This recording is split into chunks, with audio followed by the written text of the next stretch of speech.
Vegetable வெள்ளை குருமா செய்ய போகிறோம். இது வெள்ளையாக இருக்கும், நம்ம எப்போ யூஸ்வலாக செய்கிற மாதிரி இருக்காது. இது டிஃப்ரெண்ட்டாக இருக்கும். அது பாருங்கள் எப்படி செய்யுதுன்னு பார்த்துட்டு செய்யுங்க. இப்போ தேவையான பொருள் சொல்கிறேன்.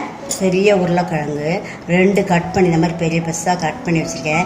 2 கேரட் நல்லா பெருசாக கட் பண்ணியிருக்கேன். ஒரு 100 கிராம் பீன்ஸு இந்த மாதிரி பெருசாக கட் பண்ணி வச்சுருக்கேன். 2 தக்காளி நைஸாக கட் பண்ணியிருக்கேன். பட்டை, லவங்கம், பிரிஞ்சி இலை, இஞ்சி, இது பாருங்கள், இஞ்சி ஒரு துண்டு, 8 பூண்டு, ஒரு 5 பச்சை மிளகாய்.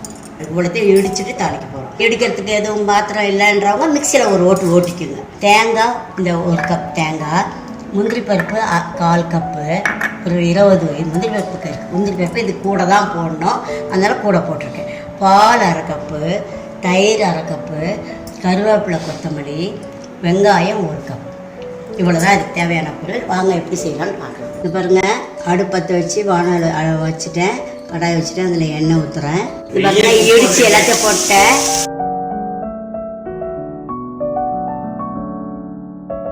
கருவேப்பிலை போடுறேன், வெங்காயம் போடுறேன். வெங்காயம் வதங்கிச்சு. இப்போ தக்காளி போடுறேன். தக்காளி வதங்கிச்சு.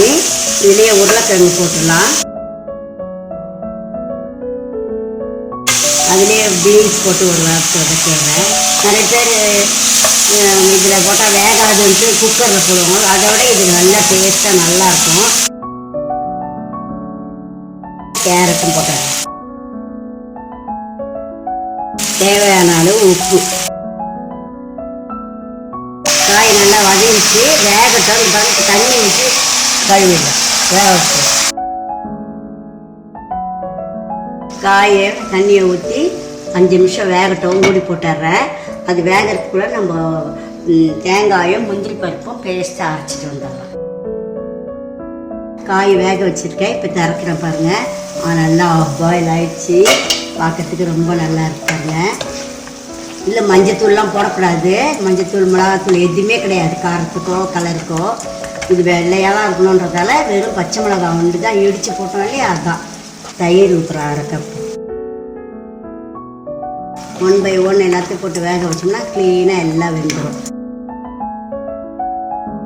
இப்படி திருப்பி மூடி போட்டு ஒரு 2 மினிட்ஸ் வைக்கலாம்.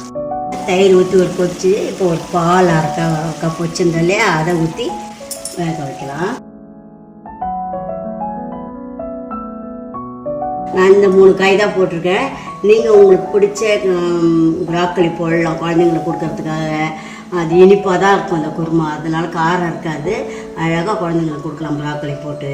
அதுக்கப்புறம் டபுள் பீன்ஸ், ஹைலி ப்ரோட்டீன், நல்லா ஃபில்லிங்காக இருக்கும் வயிற்றுக்கு. அதை போட்டு இந்த வெள்ளை குருமா செய்யலாம். இந்த மாதிரி உங்களுக்கு வேணுன்ற என்னென்ன ப்ரோட்டீன் திங், என்னென்ன வெஜிடபிள்ஸ் உங்களுக்கு வேணுமோ அதை போடலாம். போட்டு அழகாக நீங்கள் செஞ்சுக்கலாம். இதே மெத்தட் தான். காய் மட்டும் தான் டிஃப்ரெண்ட்டாக போட்டுக்கணும், அவ்வளோதான். இந்த பாருங்கள், பால் போட்டு உங்களுக்கு ஒரு கொதி வந்துடுச்சு. அரைச்சி வச்ச முந்திரி பருப்பு, தேங்காய் பேஸ்ட், இது பாருங்கள், அதை ஊற்றப்போம். இது வெள்ளையாக்கணுன்றதால உடச்சிக்கலையோ கசகசாவோ சில பேர் போடுவாங்க. நானும் போடுவேன் மற்ற குருமாங்களுக்கு. இந்த வெள்ளை குருமாவுக்கு நான் அதெல்லாம் போடல. வெறும் முந்திரி பருப்பு, தேங்காய் மட்டும்தான் போட்டுக்கேன். நல்லா கொதிச்சிடுச்சு. நல்லா வெள்ளையாக நல்லா இருக்குது. கலரே போடல, மஞ்சத்தூளோ மிளகாத்தூளோ எதுவுமே போடலை. நான் காரத்துக்கு வெறும் பச்சை மிளகா தான் போட்டேன். அதனால சூப்பராக நல்லா இனிப்பு டேஸ்ட்டாக இருக்குது. இன்னும் ஸ்வீட்டாக இருக்கணும்னு நினைக்கிறவங்க 1 ஸ்பூன் சுகர் போட்டுக்கோங்க, குழந்தைங்களுக்கு கொடுக்குறவங்க. நான் சுகர் போடலை. இப்போ பட்டர் போட்டிருக்கேன்.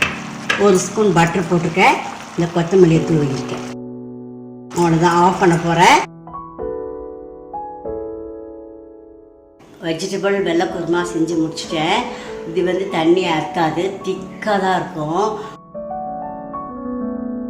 வெள்ளையாக தான் இருக்கும். இதை மாதிரி செஞ்சு சாப்பிட்டு பார்த்துட்டு எப்படி இருக்குது சொல்லுங்கள். இந்த வீடியோ பார்த்ததற்கு நன்றி. இந்த ரெசிபி உங்களுக்கு பிடிச்சிருந்தா லைக் பண்ணுங்கள், ஷேர் பண்ணுங்கள். என்னுடைய சேனலுக்கு சப்ஸ்கிரைப் பண்ணுங்கள். பெல் பட்டன் அழுத்துனீங்கன்னா புதுசாக அப்லோட் பண்ணுற வீடியோ உங்கள் நோட்டிஃபிகேஷனுக்கு வரும். உங்களுக்கு புது ரெசிபீஸோ இல்லை ஏதாவது கொஷின்ஸோ இருந்தால் கமெண்ட் செக்ஷன்ஸில் கொடுங்க. நன்றி.